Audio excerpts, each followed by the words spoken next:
All right, so we are going to solve these parallel lines with transversals. So the first thing to remember is that these are both just straight lines. So they have to equal 180. Now, this problem is a little bit different than the other two that you sent. So in this problem, it looks like 15x is here, so over here, this one is also 15x because they are vertical angles. So remember, vertical angles share the same midpoint straight across. Now, if this one is 15x and we're making a straight line, we can look at this and think about how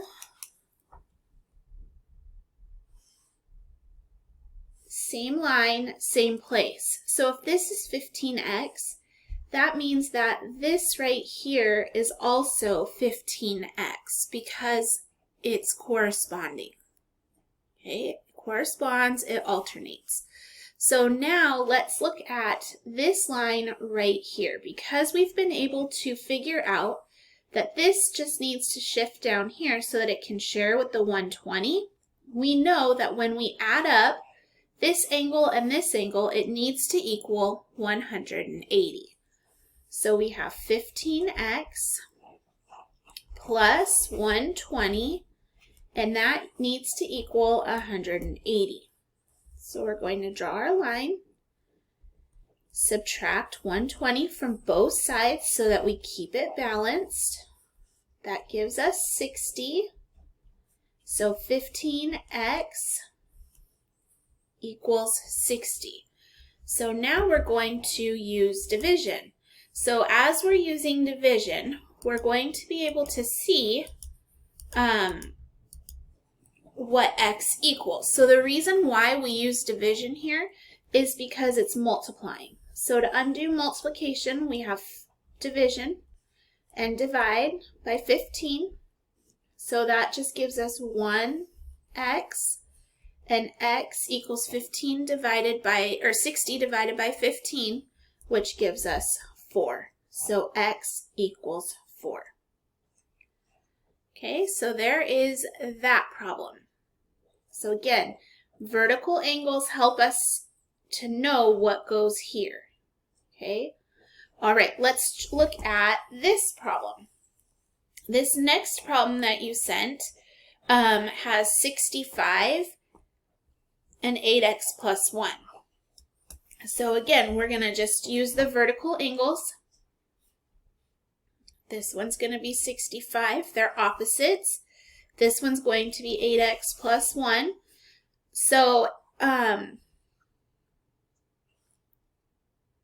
it looks to me like because this is in the same spot as this, when we move it, again, remember this line here is identical to this line.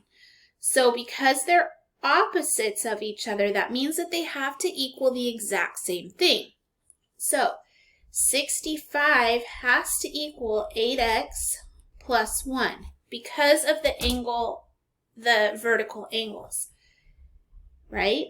So here, those are both the same. Those would both be the same. They're in the same place on the same line. Or different lines. Remember, this line is identical to that line. All right, so 65 has to be equal to 8x plus 1. So when we solve this problem, we are looking at how do we get x's on one side, numbers on the other. So we need to subtract 1, subtract 1. That gives us 64. I subtracted because originally I had addition, so now I'm subtracting. This zeroes out, leaves me 8x. I'm going to divide by 8, divide by 8, and that gives me x equals 8. All right. If this one is confusing to you, you can also number these angles. 1, 2, 3, 4, 5, 6, 7, 8. And then you can go through and you can circle the corresponding angles so that way you can see what is supposed to be the same color at opposites. Okay? If that helps you, do that. If not, ignore what I just said. Okay, last problem that we have is the same as one up here. It's just that they already tell you what's opposite. So here you have 78 and is equal to 26x. So we're going to take 78, we're going to set it equal to 26x, and now we'll solve for x. So divide by 26, divide by 26, and I use division again because it was multiplication at the start. So then once we divide, we get x by itself, and x is equal to 3. Okay? All right. I hope this helps you. Let me know if you need anything else. Have an awesome day.